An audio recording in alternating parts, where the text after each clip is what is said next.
संभल police द्वारा नाबालिग पर झूठा मुकदमा दर्ज करने के आरोप में महिलाओं बच्चों ने किया थाने का घेराव। भगवान कृष्ण की मूर्तियों को थाने में लाकर एसएचओ की टेबल पर रखकर लगाई न्याय की गुहार। पीड़ित परिवार का नाबालिग पर धारा 307 का केस दर्ज होने पर पुलिस के खिलाफ रोष।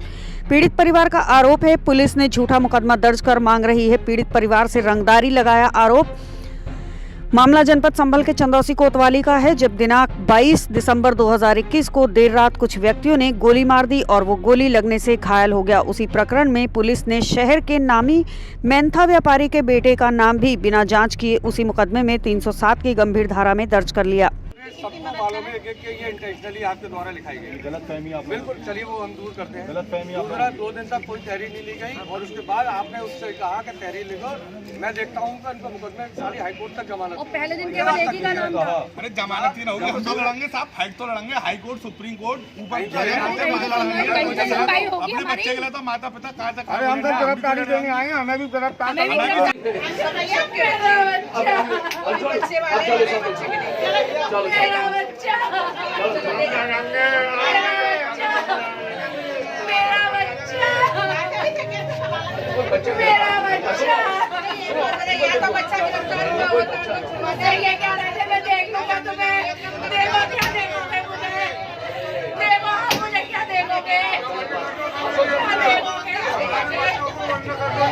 मेरे लिए बंद करोगे, कर लीजिए।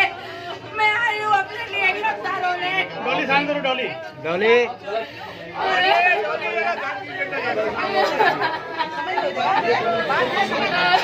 मौका दो। तुमने 4 मौका दिया था, आज मैं कम से कम इस बात को, इस भीड़ को निपटाओ। आज हम लोग बीच में खड़े हैं भाई साहब, खड़े हैं। पीड़ित परिवार का पुलिस पर आरोप है कि पुलिस ने हमसे मोटा पैसा लेने के लिए हमारे नाबालिग बच्चे पर झूठा मुकदमा दर्ज किया है। इसी संबंध में आज थाने में सैकड़ों लोगों की भीड़ में महिलाएं बच्चे हाथों में शांति मार्च का होर्डिंग तख्ती भगवान कृष्ण को अपने बालक समान गोद में लेकर रोते रोते पूरे शहर में शांति मार्च निकालते हुए थाने पहुंचे और भगवान कृष्ण की मूर्तियों को एसएचओ की टेबल पर रखकर अपने साथ न्याय की गुहार लगाई। हमारे बच्चों का कोई लेना देना नहीं है, हम सामाजिक पारिवारिक और समाज की सहायता करने वाले लोग हैं। हमारा बच्चा केवल 14 साल का है और जो किसी ने भी अपने लिए कोई भी ऐसा तो कल को कोई भी कोई कहीं केस कराएगा और किसी के ऊपर नाम लिखा देगा और पुलिस उसमें धारा लगा देगी बिना तफ्तीश के। हमारे बच्चे निर्दोष हैं और झूठा केस वापस लो, झूठा केस वापस लो, झूठा केस वापस लो। जहाँ भी जितने भी लगाए झूठे केस वापस लो हमारे। चलो फिरौती मांगी जा रही है, 1 करोड़ की दे दो, 50 लाख की दे दो, कहाँ से दे दो? हम सब लोग मांगते हैं, सब लोग मांगते हैं, सब मांग रहे हैं, सब आ रहे हैं, बहुत लोग आ रहे हैं, बहुत लोग आ रहे हैं। एक फैमिली के लिए टारगेट बनाया हुआ है, बस एक फैमिली को टारगेट बनाया हुआ है।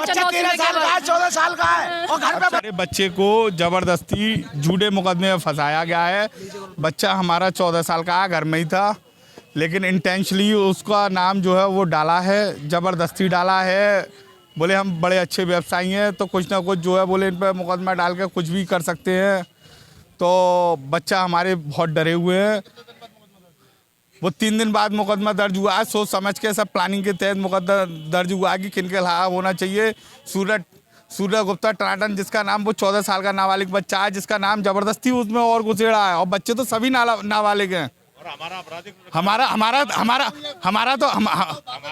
तो कोई हमारे तो परिवार का किसी का कोई भी आपराधिक वो नहीं है जिसने ये डाला। हम तो उसके बारे में जानते भी नहीं, पहचानते भी नहीं कौन है। हमें क्या पता रंजीशन क्या है क्या नहीं है, वो जाने। हम तो व्यापारी आदमी, हम तो अपने सुबह जाते हैं रात को आते हैं। ये तो सब चीजें भाई साहब चलती रहती है, तो बाद में पता चल रही है कि ये तो आप मीडिया वाले आप सब कुछ जानते हैं कि क्या होना है क्या नहीं होना है। सर थाने पर पहुंचे सीओ सिटी अशोक सिंह ने पीड़ितों के साथ न्याय करने का हवाला देते हुए समझाया और इस संबंध की घटना की विवेचना किसी अन्य थाने से कराने की बात कही।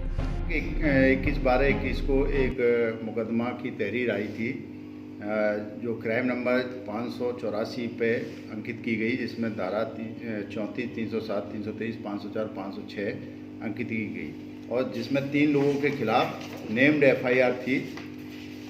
जो विकास कुमार द्वारा दी गई थी उसमें जो है अंकुश बांसड़े और जॉन टी और सूर्या टनाटन इन लोगों के खिलाफ दी गई थी।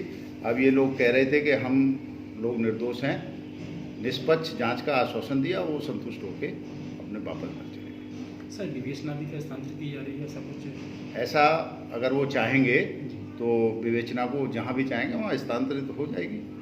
सर जैसा कि लोगों का आरोप ये है कि इसमें जो FIR की गई है, प्रश्न दर्ज किए हैं कि वो लोग इस मामले में संलिप्त नहीं है, क्या ऐसा भी कुछ मामला सामने आ रहा है? ये जांच का विषय है, विवेचना अभी अंकित हुई है और उसमें जो विवेचक है जो भी तथ्य होंगे उनके आधार पर विवेचना की जाएगी, जो भी नतीजा होगा वो सामने आएगा। परिवार आरोप लगा रहा है कि 2-3 बार FIR दर्ज की गई, उसमें तुरंत FIR दर्ज कर दो, मैं बताता हूँ।